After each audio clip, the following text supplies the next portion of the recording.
The reason why I'm so involved is because I acknowledge that there's injustices within my community, and I feel like a lot of the times we stay silent when most of the times we have a voice and we can use it. And I feel like me going through my experiences that I went through, I feel like I don't want anyone else to go through it. I think it's because of what my professor said, even though it was recently. She said, don't ever feel like when you come into the university, you feel like you have to leave your experiences behind the door that you just shut. I guess it's just through the experiences that I have gone through, and I know what it's like feeling like I don't have a voice, and that being taken away from me from people who I thought were mentors.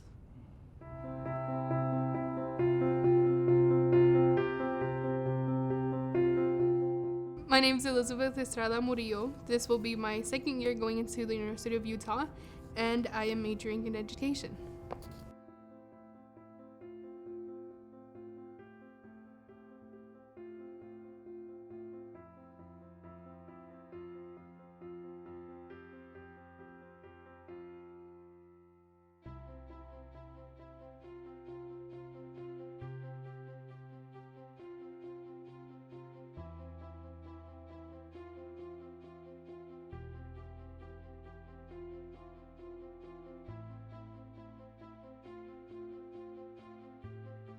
So just to answer your question, I'll be reading off of my notes just so I don't forget anything and I don't forget anything important. So I feel the need to succeed for my mother. I feel like she sacrificed herself a lot for me and herself. Just for some examples, she came to the United States in her early 20s so she can work and provide for her family back in Mexico. You hear the stories of them walking in the desert for a week or more with no water, no shade, with the sun burning through their skin, just to live a better life than what they had.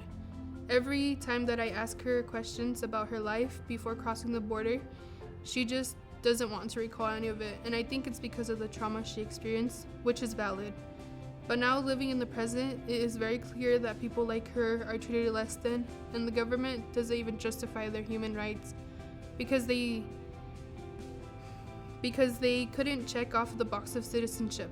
So my drive for success comes from the sacrifices my mother made for her and I.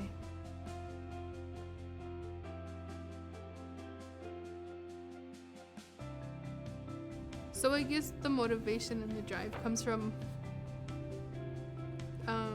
me growing up with a single mother who had to work most of the time, and I don't want to cry. But basically she left me with family members and I barely ever saw her. And growing up, I feel like that affected me a lot because I didn't grow up with two parents, and I feel like I got to experience that through my friends. So I tried to preserve my mom as much because I feel like even though we're not together a lot of the time, but when we are, I feel like I see myself within her. Basically, I remember in the middle of the night, it was around 12 o'clock, and it was my first time that I got a punctured tire. I was like, oh my gosh, I will drive to my nearest gas station, I just need gas. And I just felt hopeless, and I called one of my uncles, and he helped me patch up my tire really quickly. It wasn't the best, but he's like, let's go to this will just stay overnight, but it won't be the best. Patching up, just take it to a dealership the next morning. But during the night, he told me, don't let people take advantage of your mom. She's always doing a lot for people, but she gets little in return. And I feel like when those words hit, I got very emotional because I see that within myself, but I don't take it in that way. I feel like if I have the power to do something and I have the ability to do something, I'm gonna do it, no matter the outcome, even if the outcome is patting myself in the back. So I guess my drive comes from my mom mainly, where I saw her do a lot for her family members, so I do a lot for my community. Yeah, so I just want to say a huge thank you to the donors and giving me the opportunity to go on with my second year of college, and I hope to pursue my degree within education and put it into action once I get that degree.